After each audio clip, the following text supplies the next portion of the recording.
Hi, I'm Kathy Carpenter, math specialist for the Warren County ESC, and I wanted to share some thoughts with you today on using the Eureka mathematics program with gifted students. First of all, let me just share that my thoughts are generated from a personal as well as a professional perspective. My own third graders have been participating in this curriculum this year, as well as I've been using the curriculum with many districts that I work with since they were first in draft development. So the first thing I want you to think about as you work with the materials is kind of the gap of experience. And what I mean by that is the fact that you will get children next year in school who have not had the experience of the materials before. So their gap may not be mathematical knowledge, but it might be in some of the conventions of the curriculum. For instance, the curriculum uses an RDW, read, draw, write strategy in understanding problems that they might have to get used to. They also will need to understand what we mean when we say number bonds and how to use those, not just in whole number computation, but when you get into fraction computation, those are important as well.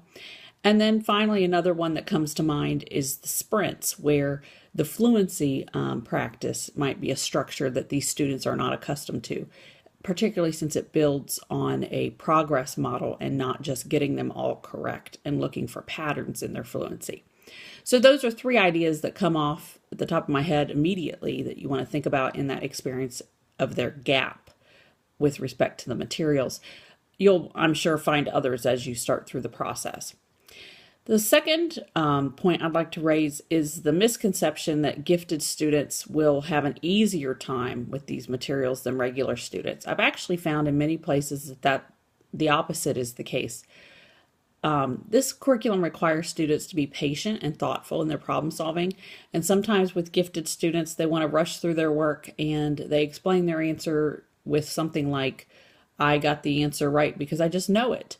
That's not enough in this program. They have to understand their reasoning. They have to be able to be patient enough to critique other people's reasoning, as well as be able to provide a diagram to justify their solution.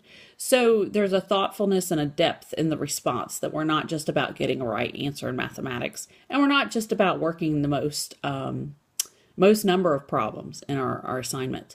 I've shared with Mary and Angie an article by Joe Bowler about the issue of memorizers really struggling with the Common Core and with deep mathematical concepts that you might want to think about. The third issue I would encourage you to think about, based on my experience, is this issue of being proactive with parents. Many of our parents of gifted students in mathematics were gifted in mathematics themselves back in a time where we did only reward speed in mathematics and being the one who can just get an answer. And so we need to educate our parents, and I would encourage you to be proactive rather than reactive in that way, and have a parent math night early up front.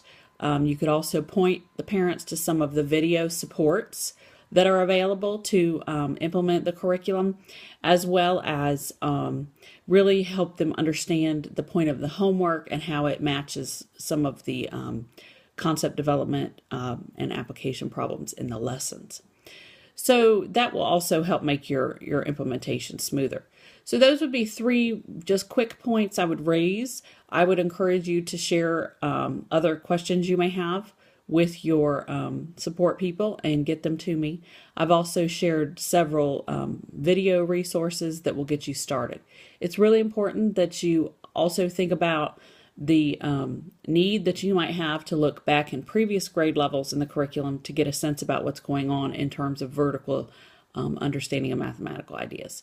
If you have any questions, I welcome any of your email, and thank you for letting me share these ideas with you today. Bye-bye.